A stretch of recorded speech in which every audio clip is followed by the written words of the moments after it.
风向龙凤配，我是谭家龙，我是陈凤馨，带风向，我来跟风向，免得你晕头转向。好，2025年的第一次直播，当然还是要看一下2025年的整个大事啊。我想全世界现在都在屏息以待，1月20号，川普就要正式的上任。他现在告诉大家说呢，他一上任就要让大家有石破天惊的感觉，要有震撼感。那么他的华丽登场究竟会在什么地方呢呈现出来？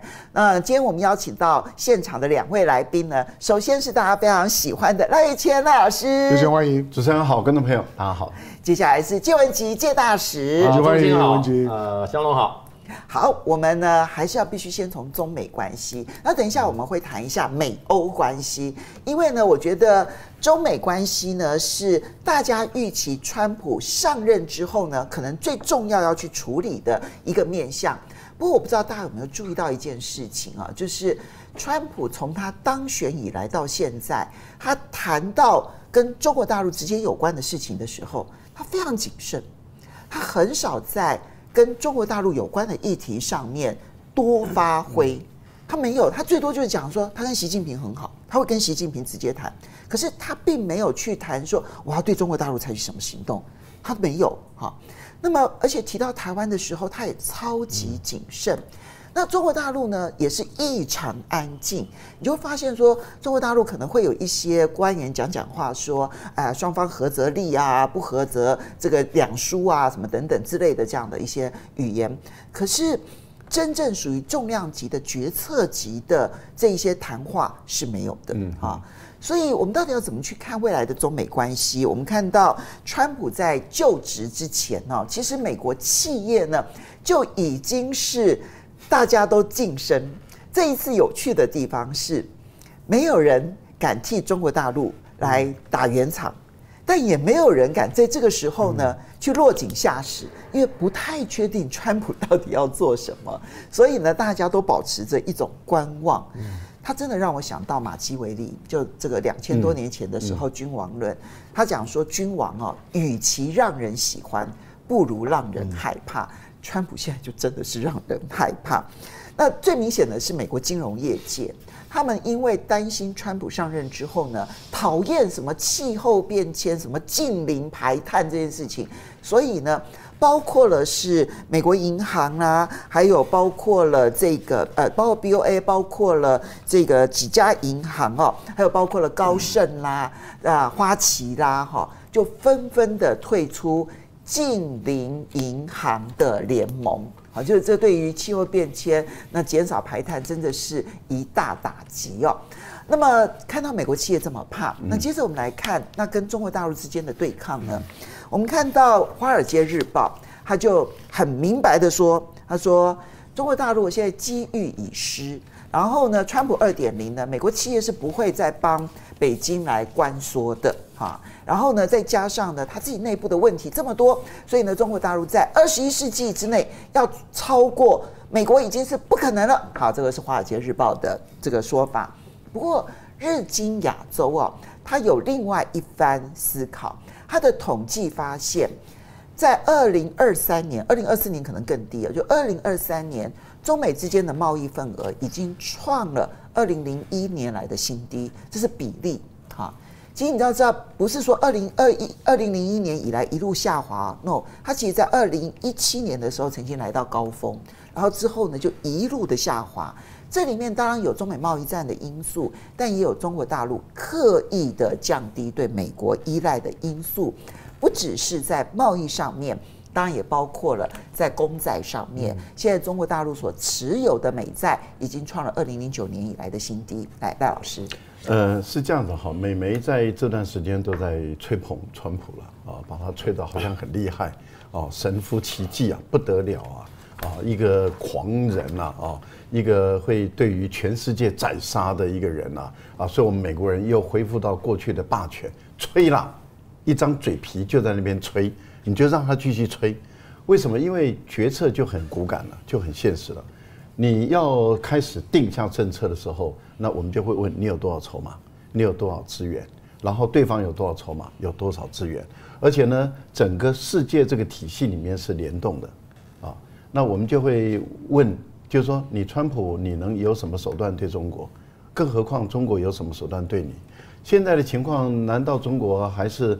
前一阵子在你美国民主党拜登执政时期的时候，就是我一张牌打一张牌打，中国大陆就一张牌接反制一下，一张牌接反制一下，但是你牌都在你手中，因为看你这样一直打嘛，好，那所以从开始要去风险说要锻炼脱钩，最早提出来的然后中国一反制以后就说，锻炼脱钩不可能，就叫做去风险化。那去风险化也就打了以后呢，又看也没什么成效，就开始讲说你产能过剩然后但中国大陆就是你打牌我反制，你打牌我反制。那一段的策略，中国大陆是用这样的一个反制的方法，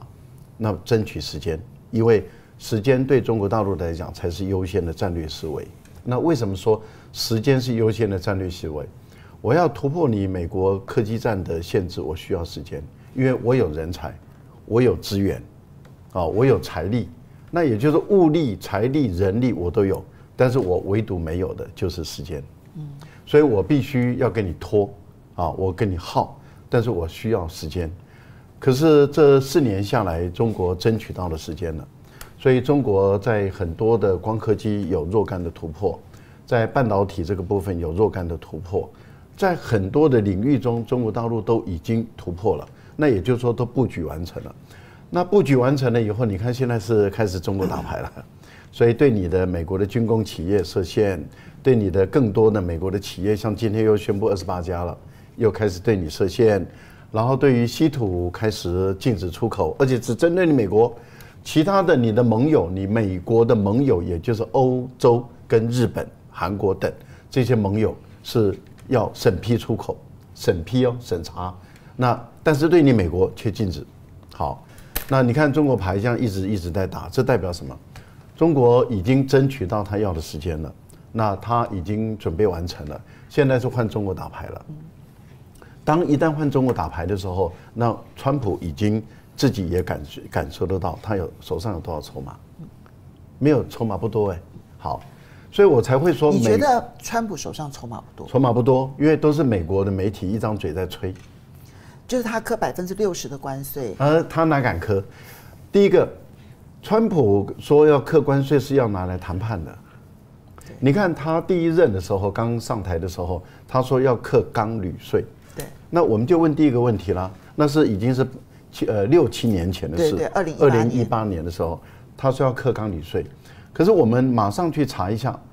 中国大陆卖往这个美国的钢铝不是排名第1对，中国大陆排名第7对，其实没有太多的卖到美国的部分，大部分是俄国、欧洲、印度、那个韩国、日本，对，然后台湾，再来才是大陆还排名第7那川普的目的在哪里？说你如果不要我对你课税，你要跟我站同一个阵线，跟我一起来对付中国。当时川普的策略是这样，可是这些国家马上一算，你的钢铝税才多少，份额才多少，我跟大陆的贸易额有多少？然后大家算一算说，划不来，对不起，我不跟你站在同一个阵线了。好，那现在川普上台了以后，101套还是一样。我的盟国课10%到20%的税，对中国课60%的税，那就是说，如果你要我不课你10%到20%的税，盟友也就是整个欧盟跟日本、韩国，那你就要跟我站同一个阵线，也对中国大陆课税。那我现在对他课60%，你们要跟中国大陆课60%的税，我觉得他的目的是在这里最终的目的是要在这里，所以他是用这个来做威胁，然后胁迫他们跟我站在一起对上来对中国。可是我要问的问题是这样，那这些欧盟的国家，他马上要计算他跟美国的贸易额跟中国的贸易额，如果他对中国大陆课这个税，中国大陆对他课税，那他还能不能活下去？那欧盟的国家活不下去，那他就要考虑是10%的税跟美国，还是60%跟中国的税。我个人认为欧盟不会跟他站队，第一个，第二个，日本、韩国也不可能跟他站队，因为他们马上要算嘛。我跟你美国的贸易额跟中国的贸易额到底得谁大谁少，也不可能。好，所以我个人的判断是，川普的目的只是拿这个东西来作为谈判的筹码，跟中国大陆来谈判，说，哎，我现在给你课60%的税，你如果不要我课税的话，你要跟我买什么？你石油天然气不要一直跟俄罗斯买嘛，你跟我美国买；你大豆不要一直跟这个巴西买嘛，你跟我美国买；你小麦跟我买嘛，你牛肉不要再跟巴西、阿根廷买嘛，你来跟我买嘛。我觉得他谈的目的到最后就是说，那中国大陆也会丢出清单呢、那我要我买东西可以啊，我给你买2、3千亿都可以，但是我要买这个，你同不同意？美国人说，哎，这个都是高科技的东西，我不同意啊。那你买这个东西，买这个可以啊。但是你关税给我回到这个，你打贸易战2018年之前，你给我回到这个之前，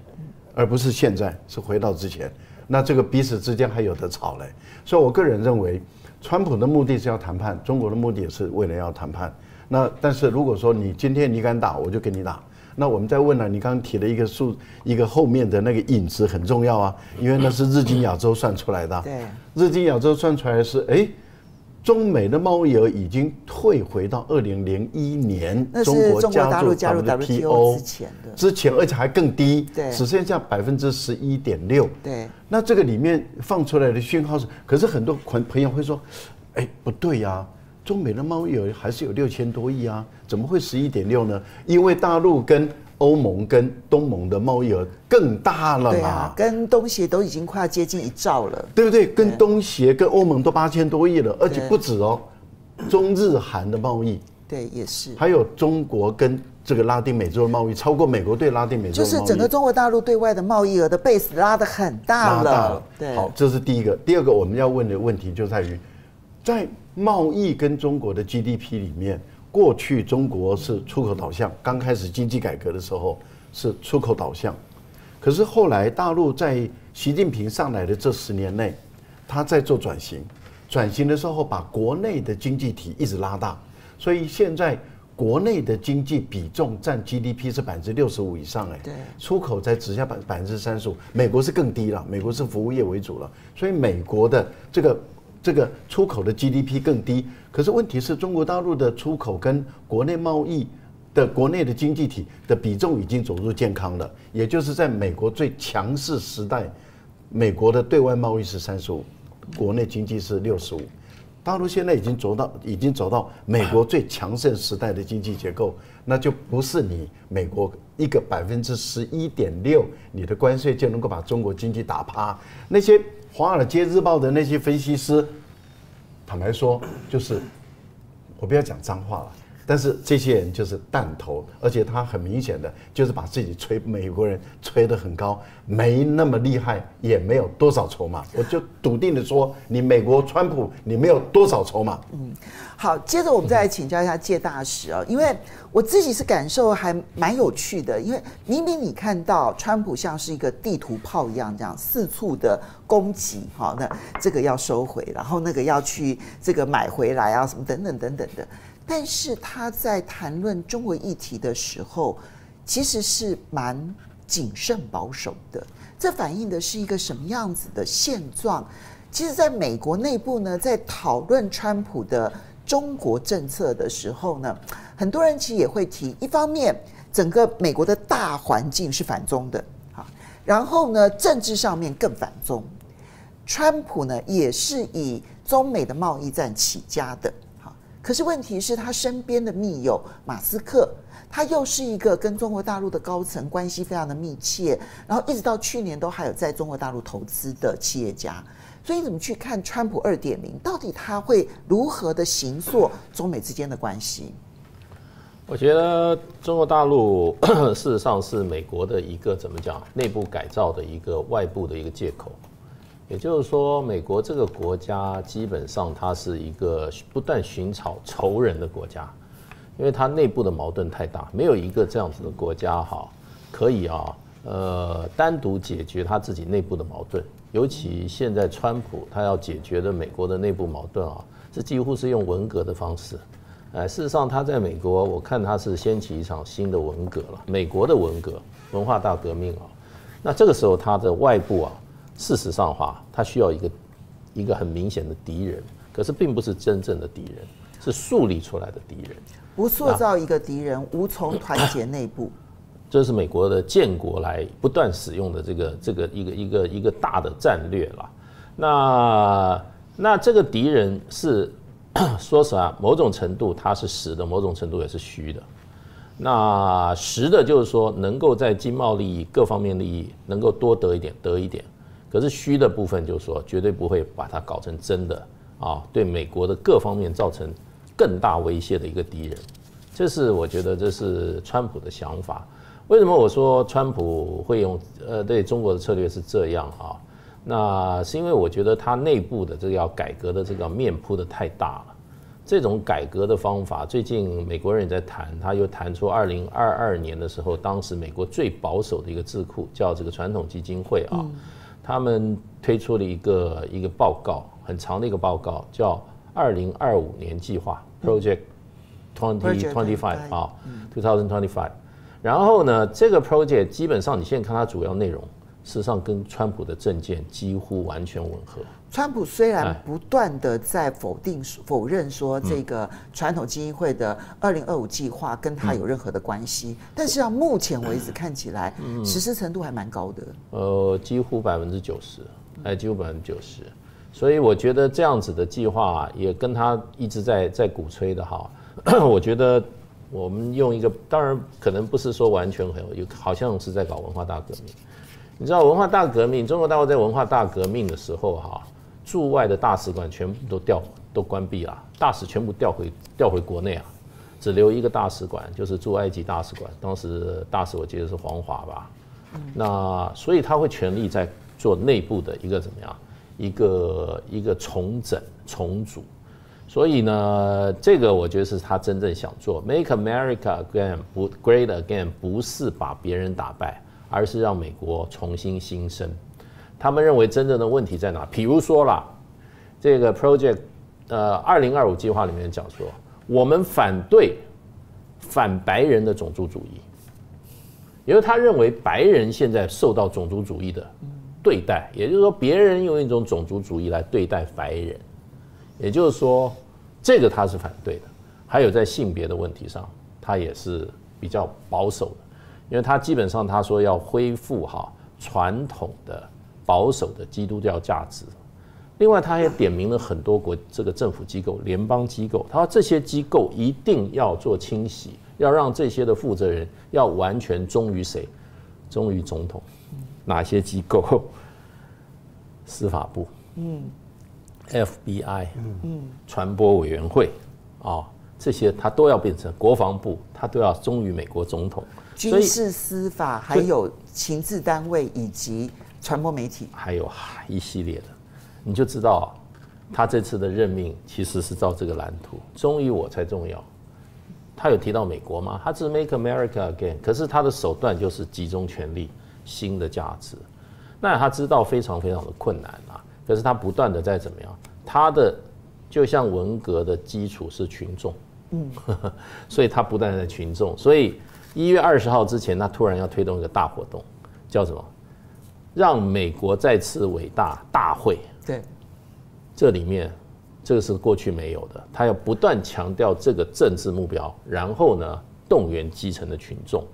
那所以呢，就变成我认为就变成未来的4年的这个川普来讲的话，他的重点是在美国国内，而不是在国际斗争。那也就是说，今天如果是一场革命的话，那是美国内部的革命，而不是搞世界革命。那世界革命，我觉得它基本上有一个策略，就是通通先镇住你们，不要来惹我。OK， 我的手段，我的目标，这里面你们都